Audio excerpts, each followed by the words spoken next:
Assalamualaikum warahmatullahi wabarakatuh. Alhamdulillahirrabbilalamin. Wassalatu wassalamu ala asrafil anbiya'i wal mursalin wa ala alihi wa sahbihi ajma'in, amma ba'd. Anak-anakku, para siswa kelas 7 SMP Islam Al-Mujahidin Pamulang, tahun pelajaran 2020-2021. Alhamdulillah, hari ini kalian mengikuti MPLS, masa pengenalan lingkungan sekolah di SMP Islam Al-Mujahidin Pamulang. Dan dalam kesempatan ini saya akan sampaikan tentang materi yang berkaitan dengan wawasan Wiyata Mandala. Materi ini merupakan materi wajib yang harus kalian pelajari, yang harus kalian pahami berkaitan dengan lingkungan sekolah. Anak-anakku sekalian, hari ini kalian merupakan siswa di level lanjutan setelah kalian kemarin menjadi siswa di level sekolah dasar. Hari ini kalian sudah masuk pada level satuan pendidikan selanjutnya, yaitu level sekolah menengah pertama. Wawasan Wiyata Mandala ini merupakan satu pedoman buat kalian dan juga kita semua sebagai sivitas akademika SMP Islam Al-Mujahidin Pamulang. Anak-anak sekalian, apa sih yang dimaksud dengan wawasan Wiyata Mandala?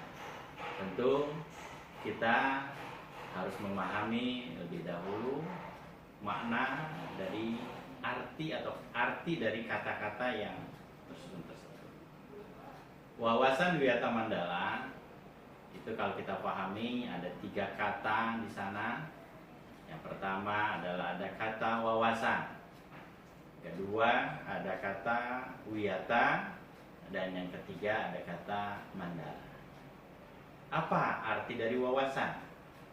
Kalau kita buka kamus besar atau kamus umum bahasa Indonesia, wawasan itu memiliki arti pandangan atau tinjauan.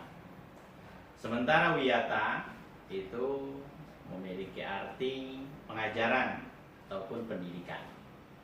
Dan mandala itu berarti bulatan atau kawasan atau lingkungan. Sehingga kalau kita memahami secara utuh apa yang dimaksud dengan wawasan Wiyata Mandala adalah cara pandang sekolah atau cara memandang sekolah sebagai lingkungan pendidikan dan pembelajaran. Artinya, sekolah sebagai pengemban utama misi pendidikan hendaknya hanya digunakan untuk tujuan pendidikan dan pengembangan karakter. Maknanya adalah bahwa semua kegiatan yang dilakukan di sekolah harus mengacu pada tujuan pendidikan yang pada akhirnya adalah bagaimana mengembangkan karakter peserta didik. Jadi anak-anakku sekalian, bahwa apa yang menjadi bahasan wawasan Wiyata Mandala adalah bagaimana seluruh sivitas akademika atau seluruh warga sekolah memandang bahwa sekolah sebagai sebuah lingkungan pendidikan dan pembelajaran. Tidak boleh sekolah dijadikan tempat untuk hal-hal yang di luar kegiatan pendidikan dan pembelajaran. Selanjutnya, tentu kalian akan bertanya, apa pentingnya wawasan Wiyata Mandala? Ya, mungkin hal ini sesuatu yang baru bagi kalian. Nah, kenapa kita harus mempelajari ini? Kenapa wawasan Wiyata Mandala itu menjadi penting? Yang pertama, setidaknya adalah bahwa wawasan Wiyata Mandala ini adalah untuk mewujudkan situasi dan kondisi yang aman, tentram, serta nyaman selama kegiatan belajar mengajar berlangsung. Yang kedua, menjamin agar kegiatan belajar mengajar berjalan tertib dan terhindar dari gangguan yaitu gangguan dari luar maupun dari dalam sekolah itu sendiri. Sehingga kegiatan belajar mengajar yang dilakukan itu benar-benar bisa berlangsung secara kondusif, ya, secara menyenangkan, ya, sehingga seluruh siswa, seluruh warga sekolah merasa sekolah adalah tempat yang paling nyaman. Anak-anakku sekalian, anak-anakku angkatan 2020 ini adalah angkatan yang tangguh, angkatan yang hebat, karena kalian lahir ataupun kalian hadir di mana mengikuti satu fenomena perkembangan dunia, yaitu di saat pandemi COVID-19. Tentu kalian menjadi sesuatu yang istimewa, maka peran kalian pun di sekolah menjadi sangat istimewa. Peran kalian dalam wawasan Wiyata Mandala di tengah-tengah pandemi ini juga menjadi sangat istimewa. Apa peran siswa yang harus dilakukan? Yang pertama, yaitu berperan aktif dalam setiap kegiatan pendidikan di sekolah. Kalaupun hari ini kita melakukan kegiatan pendidikan dalam bentuk daring atau dalam jaringan atau sering disebut dengan online, maka peran kalian adalah aktif dalam kegiatan tersebut. Jangan karena kegiatan dilakukan secara online maka kalian kurang motivasi. Nah, ini tidak boleh dilakukan. Tidak boleh kalian ambil itu. Kalian harus tetap berperan aktif. Yang kedua, peran kalian sebagai siswa dalam wawasan Wiyata Mandala adalah memanfaatkan waktu belajar secara efektif dan efisien. Artinya, karena ini pembelajaran kalian lakukan saat-saat seperti ini adalah secara online, maka aktivitas kalian harus betul-betul dilaksanakan secara efektif. Ya, artinya tujuan pembelajaran kalian dan sebagainya harus benar-benar tercapai. Ya, waktu yang kalian miliki karena banyak di rumah, selama ini kan belajar di rumah, sehingga waktu yang kalian miliki menjadi sangat panjang. Nah, itu harus bisa dilakukan, harus di-manage bagaimana waktunya. Kemudian, apa perannya? Ya, yang selanjutnya adalah menggunakan fasilitas belajar dengan baik. Dan ini kalau dilakukan di sekolah atau misalkan dalam tatap muka nanti, ini juga harus kalian lakukan. Bagaimana menggunakan fasilitas belajar yang ada agar bisa dikelola dengan baik dan juga bisa dipelihara agar bisa berguna atau berfungsi maksimal. Karena terkadang karena merasa bukan miliknya sehingga pemeliharaannya kurang atau merasa memilikinya kurang. Nah, peran kalian adalah harus mampu menggunakan dan memelihara itu. Kemudian apa perannya? Ya, sebagai seorang siswa tadi dinyatakan bahwa kalian harus aktif dalam setiap kegiatan, termasuk mengikuti kegiatan kokurikuler dan ekstrakurikuler. Kenapa? Karena itu adalah sarana untuk mengembangkan potensi, minat, bakat, semua yang ada pada kalian. Sehingga kelak kalian akan menjadi generasi-generasi utuh yang potensi, bakat, dan minatnya berkembang secara maksimal. Selanjutnya, berkaitan dengan wawasan Wiyata Mandala, peran kalian sebagai siswa juga adalah menjaga agar semua tata tertib dan peraturan sekolah bisa dilaksanakan. Maka peran kalian adalah mematuhinya. Kemudian apa lagi? Yang selanjutnya adalah menghindari tindakan yang berakibat mengganggu ketertiban dalam proses belajar mengajar. Dan peran yang tidak kalah pentingnya yang harus kalian lakukan adalah ketika menemui ada gejala atau gangguan yang terjadi di sekolah, baik kepada teman, guru, karyawan, ataupun kepada kepala sekolah, segera dilaporkan. Jangan dibiarkan. Jangan sampai terjadi sesuatu yang berakibat fatal baru kalian laporkan.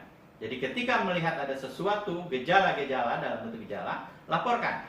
Kalian boleh melaporkan kepada guru kalian, kepada guru BK, atau langsung ke kepala sekolah. Boleh itu kalian lakukan. Kemudian apa lagi peran kalian?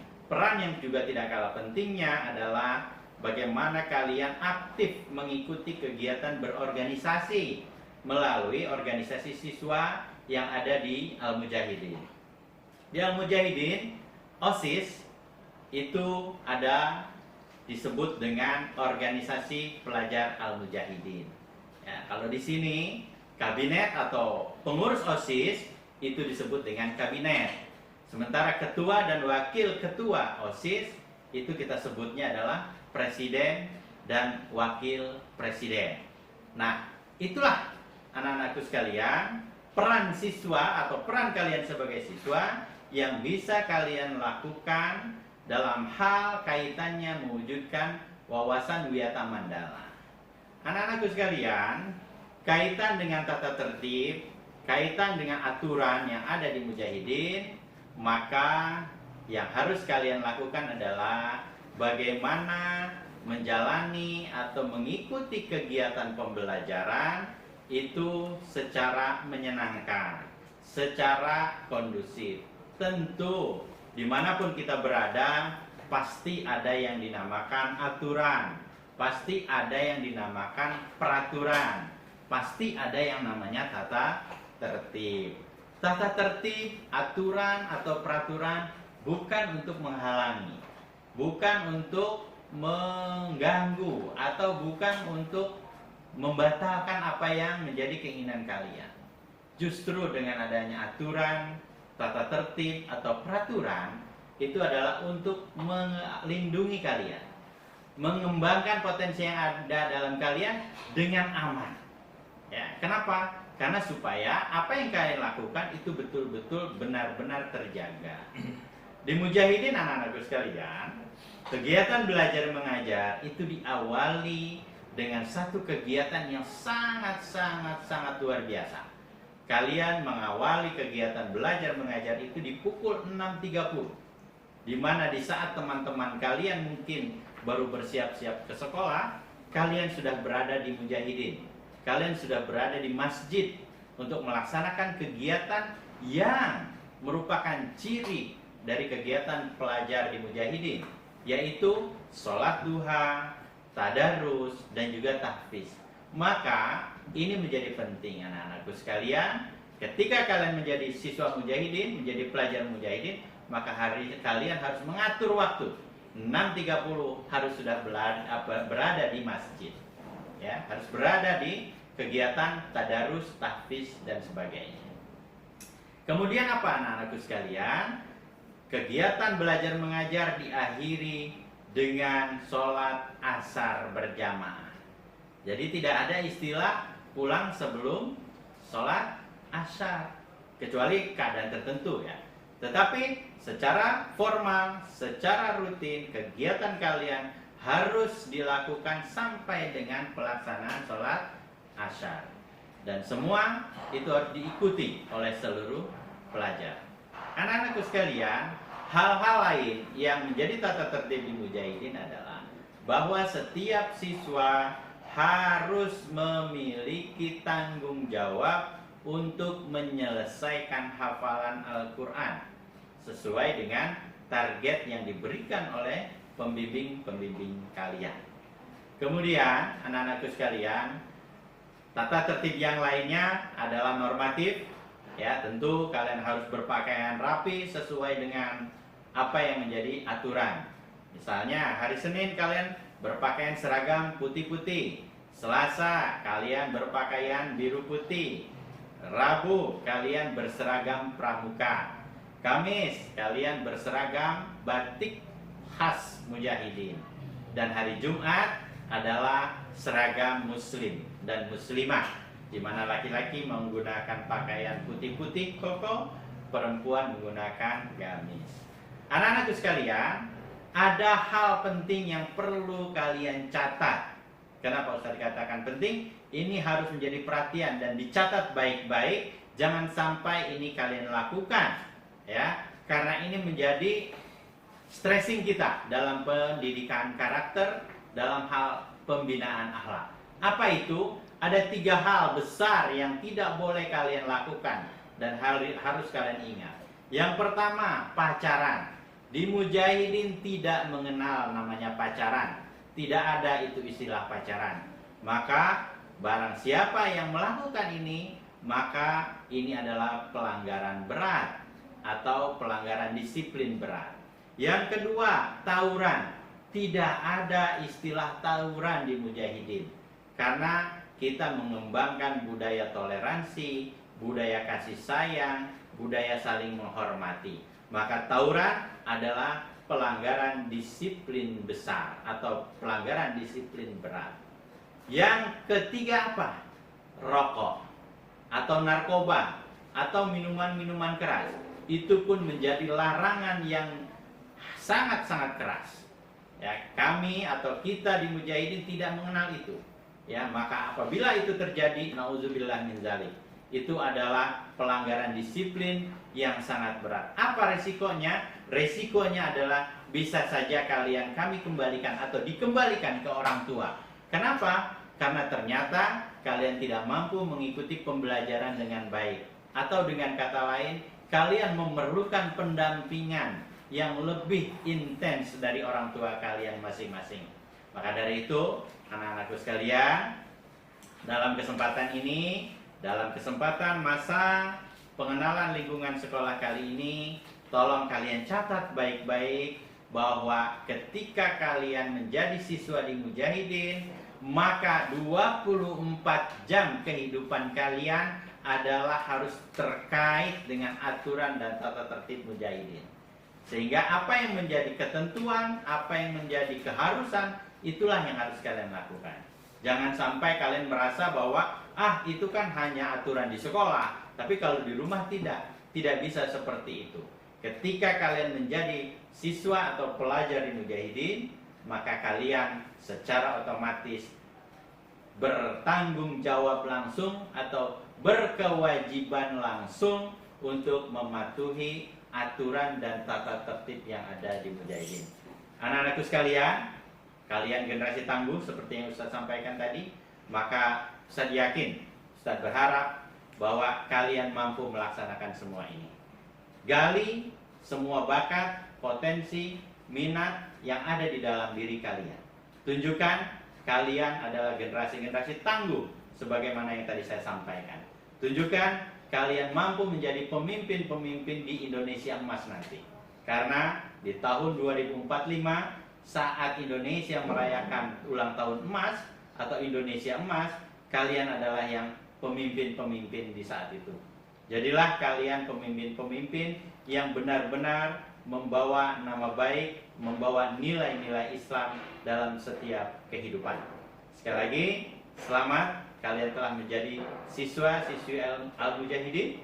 Ya, tunjukkan yang terbaik. Be the first to be the best. Demikian, kurang lebihnya mohon maaf. Nasrun minallah wa fathun qarib wa basyiril mu'minin. Wassalamualaikum warahmatullahi wabarakatuh.